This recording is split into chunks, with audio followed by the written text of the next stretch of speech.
मोहब्बत के बिना जो जीते हैं वो जिंदगी नहीं सिर्फ सांसें गुजारते हैं।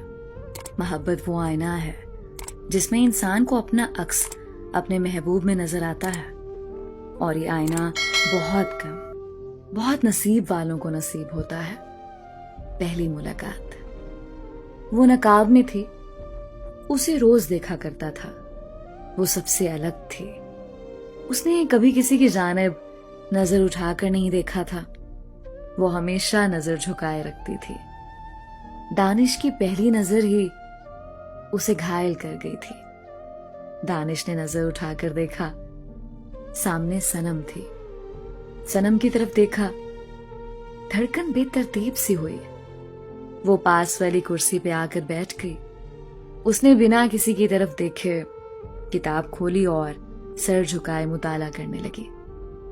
दानिश देख रहा था, उसकी बड़ी बड़ी पलकें, वो पलक झपकती तो यूं लगता चांद अपनी आगोश में सितारों को छुपाता हो।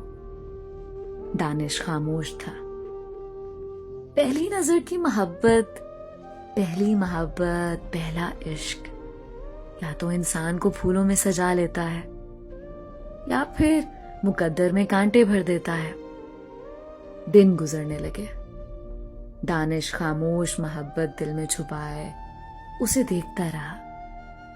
फिर एक दिन उस पे ये राज भी खुला, सनम कुरान पाक की हाफिजा भी है। आसमान की तरफ देखा। अल्लाह जी, मैं वादा करता हूं कभी नमाज नहीं छोड़ूंगा, बस सनम को मेरा मुकद्दर बना दे। सनम अनजान थी, उसके साथ वाली कुर्सी पे बैठने वाला दानिश कौन सा सफर करने वाला है उसके साथ। सनम के सिवा पूरी क्लास जानती थी, दानिश को सनम से इश्क हो गया है। कोई हिम्मत इसलिए भी नहीं करता था सनम से इजहार मोहब्बत की। वो बहुत सख्त मिजाज थी।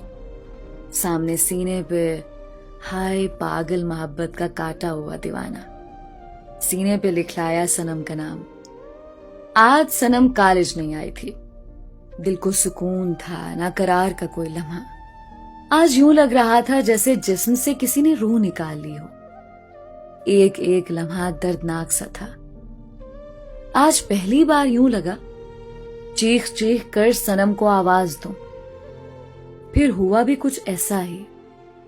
जब महबूब के लिए तड़प बढ़ी तो कैंटीन के सामने खड़ा होकर चिल्लाने लगा, सनम देखो अपने दीवाने को, सिर्फ एक दिन दीदार नहीं हुआ और दिल ने तड़पा कर रख दिया मुझे।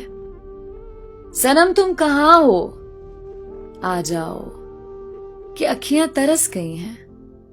जी करता है तुझे सामने बिठा लूं और मौत तक जिंदगी का नजारा करूं। दोस्त पास आए, ओए तू पागल हो गया है, सारा कॉलेज तुमको देख रहा है। दानिश चिल्लाकर बोला, यार सनम के बिना इस दिल को करार नहीं आ रहा। एक दोस्त बोला, तुझे हो क्या गया है यार, उसकी इज्जत क्यों पामाल कर रहा है तू। दोस्तों ने संभाला दानिश को। आज सनम कॉलेज आई तो मालूम हुआ दानिश ने एक तमाशाए इश्क लगा रखा था। सनम गुस्से से पागल हो गई। दानिश क्लास में दाखिल हुआ। सनम ने बिना कोई बात किए दानिश को थप्पड़ लगा दिया। तुम कितने बेगैरत इंसान हो, कितनी घटिया सोच के मालिक हो तुम। दानिश कुछ कहने लगा। सनम गुस्से से बोली, मैं प्रिंसिपल साहब को बताऊंगी। दानिश ने सनम की तरफ देखा। सनम जी, ये दिल आपके बिना धड़कना ही नहीं चाहता। सनम ने प्रिंसिपल को बता दिया। दानिश सामने खड़ा था। प्रिंसिपल ने पूछा, ये क्या हरकत है। दानिश तो जैसे पागल हो चुका था। सर, सच कहूं तो कॉलेज से शायद निकाला जाऊं। सच छुपाकर शायद सांसों की डोरी टूट जाए। और सच यही है, मुझे सनम से इश्क हो गया है। ऐसा इश्क कि इनके कदमों में मर जाने को दिल चाहता है। प्रिंसिपल कुर्सी से उठा, दानिश के मुंह पे थप्पड़ मार दिया।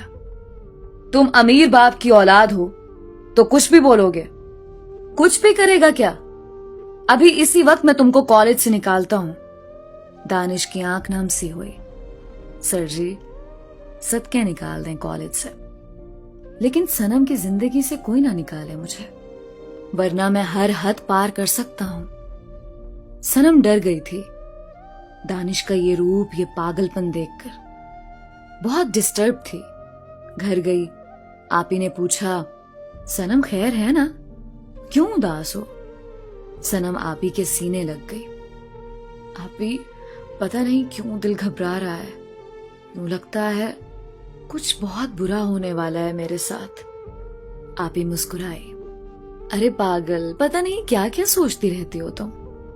दिसंबर के दिन थे, बर्फबारी हो रही थी। वो पहाड़ी इलाका था। कॉलेज से वापसी आ रही थी। दानिश ने रास्ता रोक लिया। सनम, बहुत मोहब्बत करता हूं आपसे। बाखुदा मैंने सिर्फ आपकी आंखें देखी हैं, आंखों पे मर मिटा हूं। आपका चेहरा खुदा जाने कितना हसीन होगा। सनम, मुझे आपसे निकाह करना है। बारिश बहुत तेज थी। सनम खामोशी से आगे बढ़ती रही।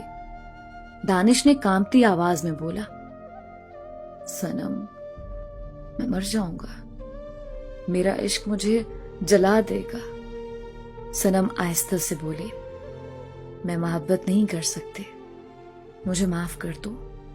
मुझे तुमसे डर लगता है। दानिश की आंखें सुर्ख हो चुकी थी। सनम, जानता हूं मेरा तरीका गलत है, लेकिन मेरी मोहब्बत सच्ची है। कहो तो दिल चीर कर दिखा सकता हूं सनम। सनम, मुझे रुस्वा ना करो। मेरी मोहब्बत को कबूल कर लो। दानिश को कबूल कर लो। सनम आगे बढ़ती रही। दानिश चिल्लाकर बोला, सनम, मैं आपके घर के सामने थोड़ी सी दूरी पे रात भर खड़ा रहूंगा, इस बरसती बर्फ में। इस ठंड में मेरा लहू जम जाए और मर जाऊं, लेकिन मैं तुमसे जुदा ना होऊंगा। सनम खामोश रही। घर पहुंच गई। दानिश वही घर के पास खड़ा हो गया। हर तरफ बर्फ ही बर्फ थी, तेज हवा। सनम का दिल जोर जोर से धड़क रहा था। शाम हो चुकी थी। सब लोग अपने घरों में जा चुके थे। दानिश वहीं खड़ा था। इशा की नमाज का वक्त हुआ। सनम घर से बाहर निकली। नजर पड़ी, दानिश वहीं खड़ा था। सनम का दिल तड़प गया। पास आ गई। दानिश, आप पागल हो चुके हैं क्या? दानिश आहिस्ता से बोला, सनम, आई लव यू। सनम खामोश रही। दानिश का सर चकरा रहा था। सर्दी से दिमाग सुन्न होने लगा। सनम के पास कोई और रास्ता नहीं था उस पागल को घर भेजने का। आहिस्ता से बोली, ठीक है बाबा, आई लव यू टू। अब घर जाओ, कल बात करेंगे। दानिश को यकीन नहीं हो रहा था। मुस्कुराने लगा। सनम, आपने मेरी मोहब्बत कबूल कर ली? इतने में आवाज आई, सनम, कहां हो? आप ही सनम को बुला रही थी। सनम ने कहा, अब जाओ पागल, आप ही आ गई हैं। दानिश चला गया। सनम को ना जाने क्यों आज पहली बार अजीब सा एहसास हुआ था। एक अजीब सी मुस्कुराहट थी चेहरे पे। दिल में सुकून सा था। रात भर करवट बदलती रही, लेकिन नींद कहां आ रही थी। ये एहसास पहली बार हो रहा था। नींद बहुत थी आंखों में, लेकिन सोया ही नहीं जा रहा था। सारी रात करवट बदलते गुजर गई। सुबह हुई, कॉलेज के लिए रवाना हुई। नजरें आज किसी को ढूंढ रही थीं, लेकिन वो कहां था आज? कॉलेज से वापसी पर निगाहें ढूंढती रहीं उसे, लेकिन दानिश नहीं आया। दिल उदास सा हो गया। दानिश क्यों नहीं आया? कहां रह गया वो?